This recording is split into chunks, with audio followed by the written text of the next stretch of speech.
अचानक क्या ऐसा हुआ कि जिसे आप कांग्रेस छोड़कर भाजपा ज्वाइन कर ली? संघ शक्ति कलयुग है। कलयुग में अगर कोई चीज़ काम करेगी तो वो संघ और संगठन ही काम करेगा, वही सबसे बड़ी शक्ति है।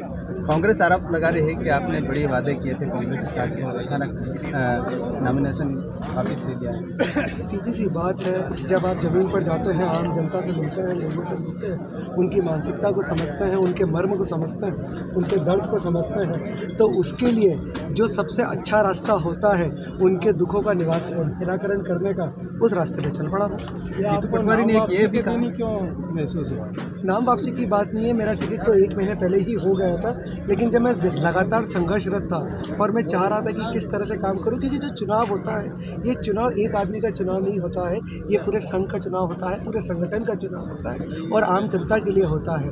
और उसी के देखते हुए और जो गतिविधियाँ चल रही थी, तो मुझे यह निर्णय लेना। इतने वर्षों तक संघ को गरियाने के बाद एक दिन में आपको भ्रम में जान कैसे हो गया कि संघ शक्ति कलयुग है? संघ शक्ति कलयुग है इसलिए क्योंकि जो आपको दिखता है, जब आप चुनाव लड़ना चाहते हैं, जब आप विधानसभा का चुनाव लड़ते हैं तो विधानसभा आपके पूरे हाथ में होती है, लेकिन जब आप लोकसभा लड़ते हैं, 8 विधानसभा के बराबर 1 लोकसभा होती है और लगभग 2500 से 2600 बूथ उसके अंदर होते हैं, लेकिन उन बूथों तक आपकी विचार पहुंचना, आपकी बातें पहुंचना, आपका काम कराना और उन लोगों तक मैसेज कन्वे करना, ये काम पूरा जो करती है वो टीम करती है और संगठन करता है, और वो संगठन अगर काम करेगा तो ही आपकी चीज़ें पहुँचेंगी। जीतू पटवारी ने कहा है कि आपके पास पुराने प्रकरण हैं, उसको उजागर कर दिया है, तो कहीं कहीं डर की वजह से आप कांग्रेस छोड़कर मैं 3 दिन पहले भी बोल चुका हूं इन बातों को लेकर।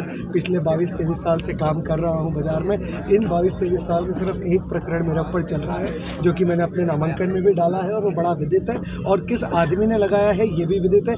रही बात 307 की, तो 307 का जो कोर्ट में केस चल रहा है, उन्होंने ये कहा है कि प्रथम दृष्टया, it means the prima fascia, 307 पे विवेचना होनी चाहिए। अब वो विवेचना कब होगी? वो 10 मई को होगी वो विवेचना। उसके बाद हमारा जो एडवोकेट होगा वो अपने तर्क रखेगा, उनके जो एडवोकेट होगा वो तर्क रखेगा, उसके बाद डिसाइड होगा कि 307 लगेगी या नहीं लगेगी। अभी सिर्फ बात इतनी हुई है कि इस पर विवेचना होनी चाहिए। 28 लाख जो मतदाता है जो इंदौर के संसदीय सीट को लेकर, उनके साथ आपने खिलवाड़ किया, इस तरह का बयान भी कांग्रेस का है। नहीं, ये कहना बिल्कुल ही गलत है कि मैंने किसी के साथ गलत खिलवाड़ किया है।